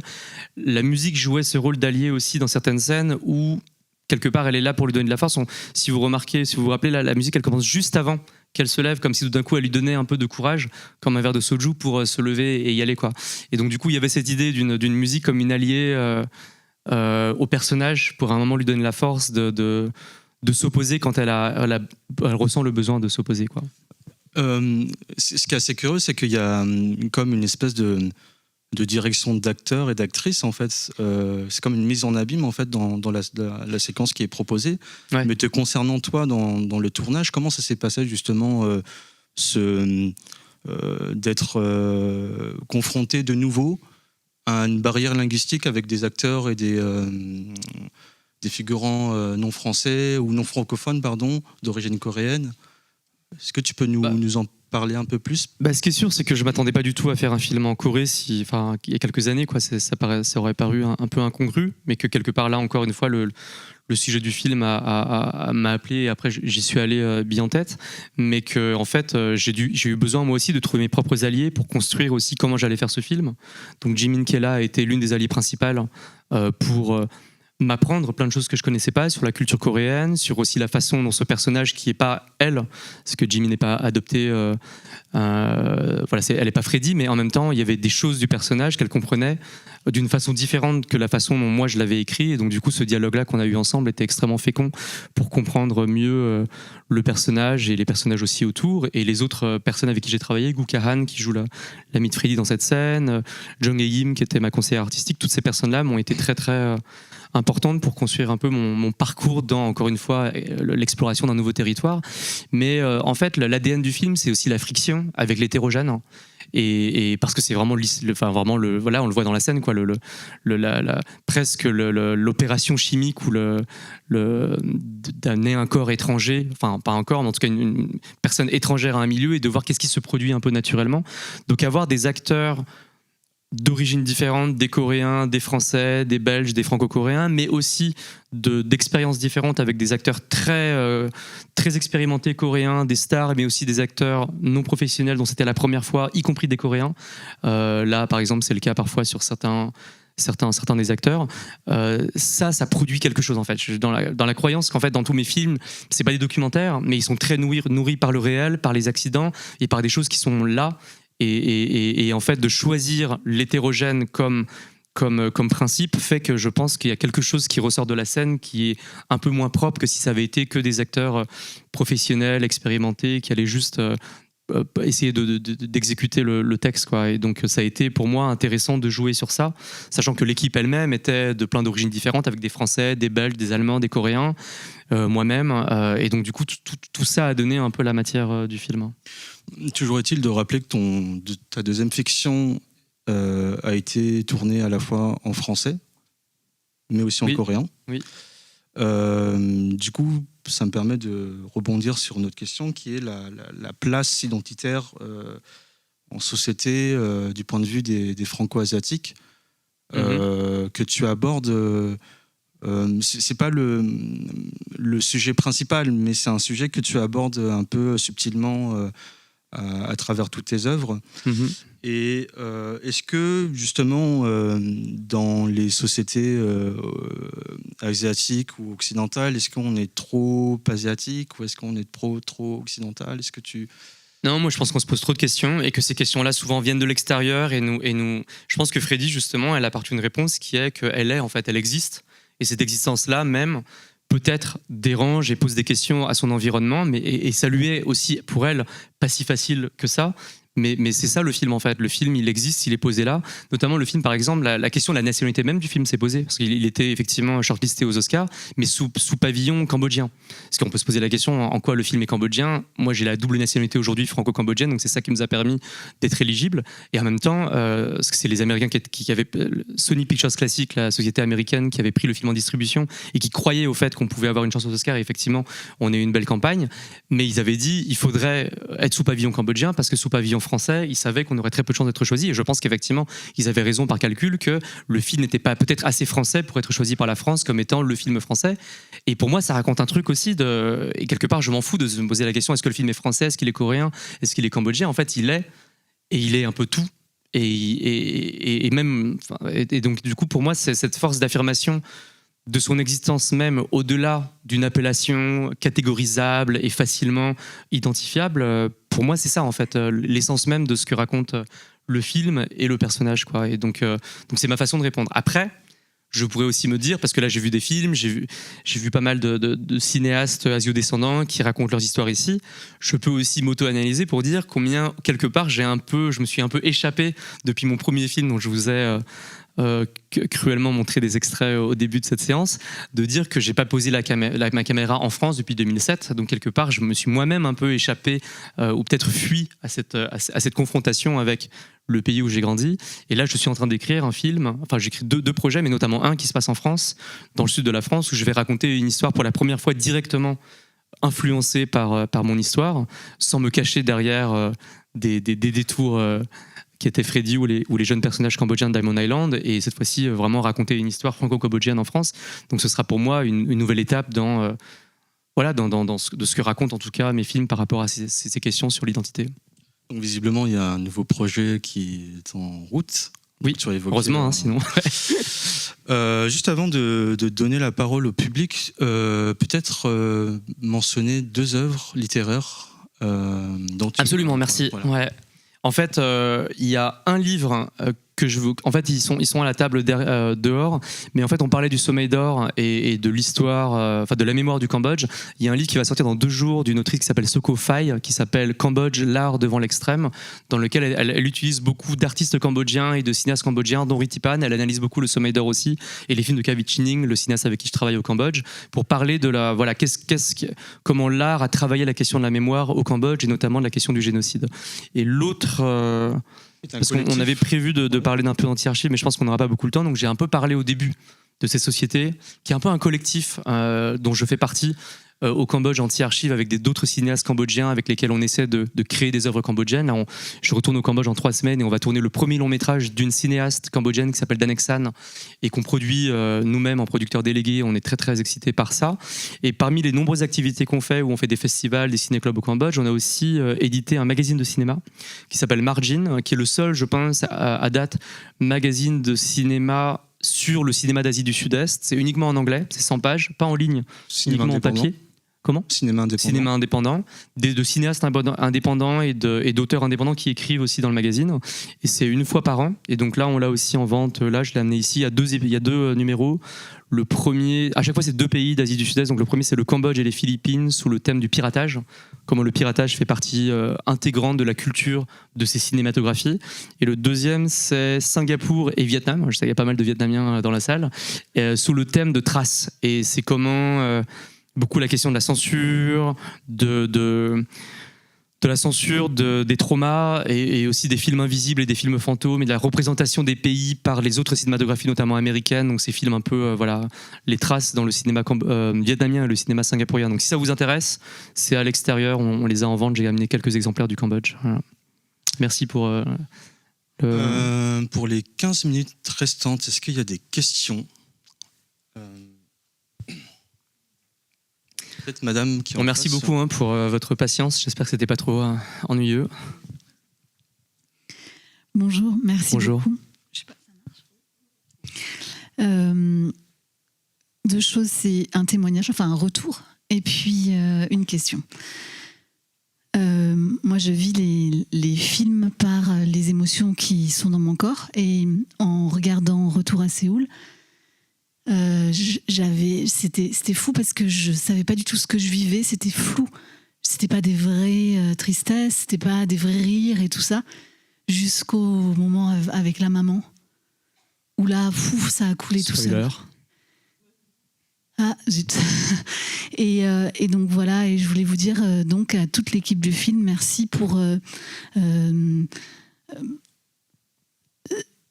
enfin, j'ai vécu quelque chose que j'avais pas vraiment vécu, que j'avais jamais vécu, des émotions que j'arrivais pas à définir. Voilà. Donc merci à toute l'équipe pour ça, parce que en fait j'ai trouvé ça très délicat. En fait, je voyais la tension dans son menton, et ça m'a vachement touchée, je crois, de voir cette délicatesse et voilà. Et la question maintenant. C'est la partie. C'est quelles parties qui ont été tournées en Roumanie ? C'est dans le film. La toute fin du film, l'épilogue du film se passe en Roumanie, dans les alentours de Bucarest. Merci. Voilà. Merci beaucoup. Et effectivement, je confirme que Jimin est une actrice exceptionnelle, mais notamment une actrice exceptionnelle du menton. Ouais. C'est vrai. Et c'est vrai, dans le montage, on le voit, elle exprime plein de choses avec son menton, et j'avais jamais vu ça. Et la tempe aussi, là. Il y a une petite et la tempe, contraction là et dans le menton. Merci. Alors bonjour David. Bonjour. David. Bonjour Thierry. Merci déjà pour cette présentation qui est passionnante. C'était super intéressant de voir aussi votre travail qui a évolué au fur et à mesure des années. Merci. C'était vraiment top. Alors, comment résumer ma question ? Vous parlez justement que vous n'avez pas fait d'études. Apparemment, vous regrettez peut-être. Moi, je trouve au contraire que c'est peut-être votre force, parce que vous avez ce vécu, parce que vous avez ce truc autodidacte qui parle directement, sans filtre. Et ça, je trouve ça super intéressant parce que ça se voit. C'est très puissant immédiatement. Ma question, elle est plutôt sur... vous parlez de faire, donc vraiment dans le métier d'artiste que vous êtes. Comment vous arrivez à vous imposer un rythme ? Parce que être auteur, réalisateur, acteur, c'est quand même, ça demande énormément d'autodiscipline. Et donc je voulais savoir, vous, c'est quoi votre méthode, votre truc pour aller au bout ? Je suis pas acteur, mais producteur, mais oui. Ouais. Moi, je dirais déjà le fait d'avoir 2 casquettes, une d'auteur et une de producteur, c'est ce que j'ai choisi. Mais c'est hyper dur à vivre au quotidien, parce que c'est quand même 2 métiers qui demandent 200% de son temps et de son énergie. D'autant plus depuis que je suis devenu père, c'est encore plus compliqué. Mais c'est ce que j'ai choisi, donc je le fais à fond. Et bon, la réponse toute simple, franchement, pour moi, c'est la passion. Ça veut dire vraiment un moment. Et je le disais là dans l'engagement dont je parlais sur mes 2 premiers films notamment, ou encore... jeune et sans me poser de questions. En fait, la passion m'a toujours obligé à faire ces choses-là sans me poser la question. Et là, il n'y a même pas besoin de discipline parce qu'en fait, il n'y a que ça dans ma vie. Et on arrive après à des âges où on se dit wow, est-ce que je peux continuer sur ce même rythme et dans le sacrifice de tout le reste, et notamment avec la paternité, ces questions-là se posent de façon encore plus prégnante, notamment aussi sur la stabilité financière, où là aujourd'hui je me pose vraiment des questions sur comment m'organiser un peu mieux. J'ai pas encore trouvé la solution, mais évidemment la question se pose autrement. Mais pour moi, je dirais être producteur et cinéaste. Le danger quand même, c'est que le métier de producteur est quelque chose où il est plus, c'est pas plus facile, mais en fait c'est plus facile dans l'immédiateté parce que c'est répondre à des mails, répondre à des partenaires, discuter, manager, et là en ce moment je suis dans l'écriture, c'est quand même quelque chose de très prenant. Moi je me considère pas comme un scénariste pro qui sait comme ça prendre 2 heures à écrire, non, j'ai besoin vraiment d'être complètement dans ma bulle, donc ce moment de bulle est plus compliqué à créer, donc il faut absolument le ménager et se le ménager pour pouvoir avancer. Et là, Retour à Séoul est quand même sorti en 2023 et je suis encore en écriture de 2 projets-là. Donc quelque part, j'ai un peu pris mon temps. J'assume parce qu'encore une fois, j'ai choisi de faire plus de choses en même temps. Et en même temps, il y a une frustration évidente que j'utilise après pour me booster, mais qui est aussi d'avoir l'impression que voilà, pas mal de temps à passer et j'aurais préféré là être déjà, avoir un film à tourner tout de suite. Et je suis encore en écriture. Donc voilà, les choses prennent un peu plus de temps, mais je dois l'assumer parce que c'est mon choix, comme disait Evelyne Thomas. Si je peux me permettre de me greffer à ta réponse très rapidement, sur 2 notions. La notion de passion, effectivement, il y a énormément de cinéastes en fait, qui mettent en avant justement cette notion qui doit justement transparaître à travers l'écriture, à travers les œuvres qui sont produites, qui sont créées. Je vais citer 2 cinéastes, je pense, tu l'as cité à plusieurs reprises, Martin Scorsese, qui à travers plusieurs interviews justement mentionne l'idée selon laquelle justement il serait pas du tout intéressant en fait d'apporter, de saupoudrer justement la notion de passion à travers l'écriture et à travers la mise en scène. Et le deuxième cinéaste auquel je pense, c'est un grand cinéaste hongkongais qui est connu mondialement pour ses polars, qui est Johnny To, pour les personnes qui aiment le cinéma hongkongais.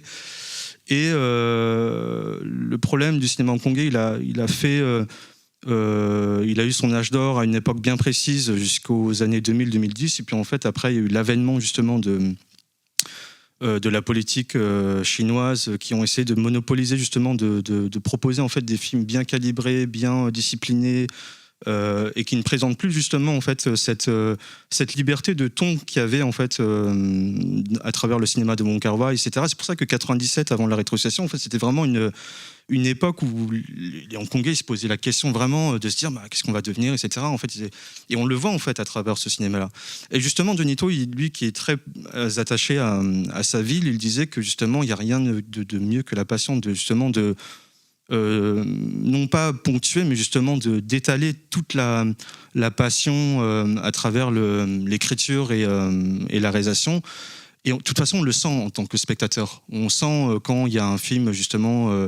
Des fois on se dit tiens, il est décevant celui-là, ou alors après il y a plusieurs facteurs à prendre en compte. Effectivement, il y a des fois c'est des films de commande, ou alors c'est des producteurs qui incitent après le succès du premier, ce qu'il y a une suite, etc. Enfin, les facteurs sont multiples. Mais pour venir justement à l'idée de passion, je pense qu'il est quand même primordial, puis même en fait dans tous les domaines, je pense qu'il est un peu important d'intégrer la passion dans le domaine, surtout dans le cinéma. Il y a une question là-bas aussi, je crois.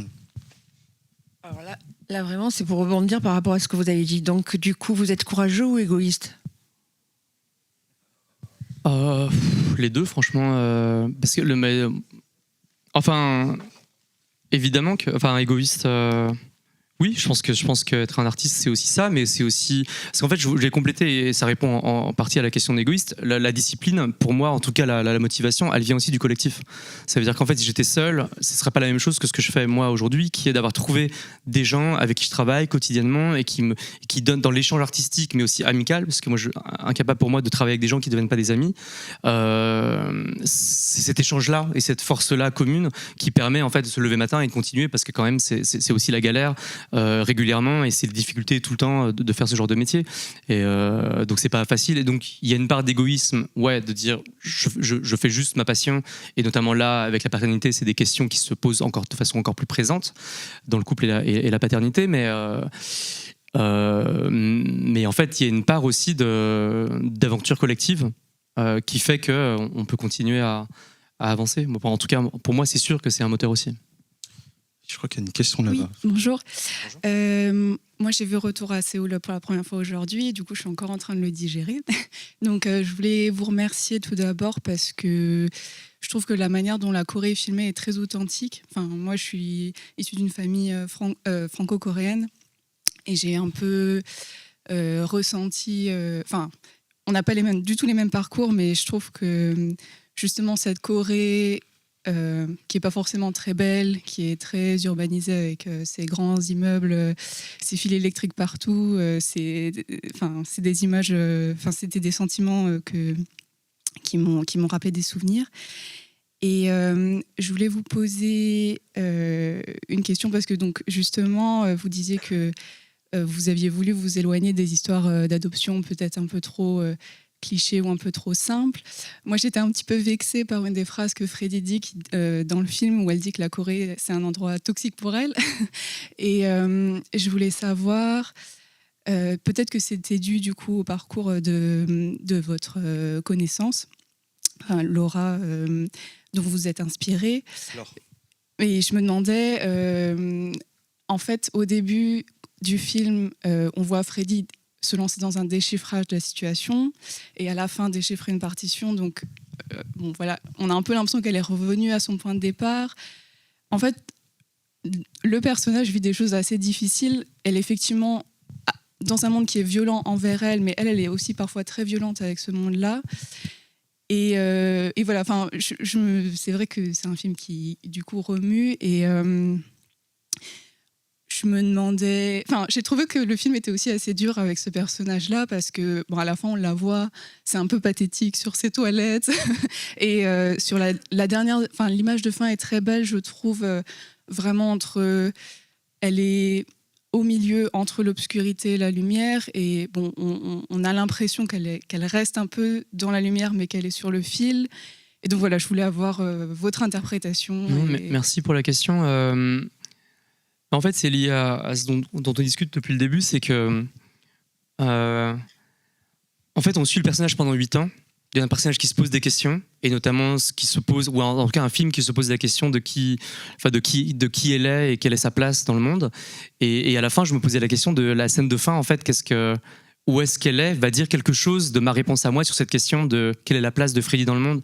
Et du coup, j'ai trouvé cette fin où elle est ni en Corée ni en France, donc encore une fois pas aux places où on l'attendrait, donc pas à définir à nouveau une des cases dans laquelle on voudrait l'enfermer, et elle est seule aussi. Donc quand vous dites qu'il y a une pathétique, je dirais pas pathétique de la fin, mais cruauté peut-être de ma part scénariste de dire Freddy est seule à la fin, peut-être parce qu'elle est sans sa famille, ni coréenne ni française, sans son mec qu'elle a sans doute viré après l'épisode d'avant, désolé pour tous les spoilers, et elle est vraiment seule. Mais je pense que c'était vraiment, pour moi, à ce moment-là, quand j'écrivais la scène de fin, pour moi, la juste place. Où serait Freddy, si Freddy devait exister, au bout de 8 ans, à avoir eu le courage de se relever de tous ces moments où elle s'est mise par terre, d'être renée à chaque fois, de se réinventer, de réinventer sa personnalité, une identité, une autre Freddy, à chaque nouvelle partie du film, parce qu'il y a 3 parties et un épilogue,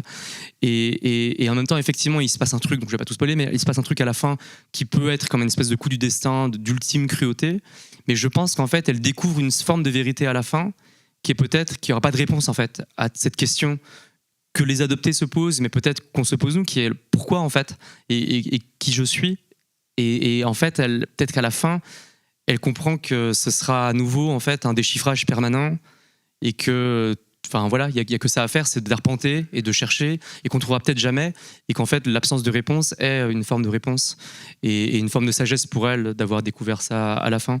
Et je pense que c'est ça qui se passe un peu pour le personnage, et un peu moi, en tout cas au moment où j'écrivais cette fin, donc le mois de 2021, c'était ma réponse en tout cas à la trajectoire de Freddy. Je vous demande d'applaudir Davy Chou, messieurs dames. Merci beaucoup.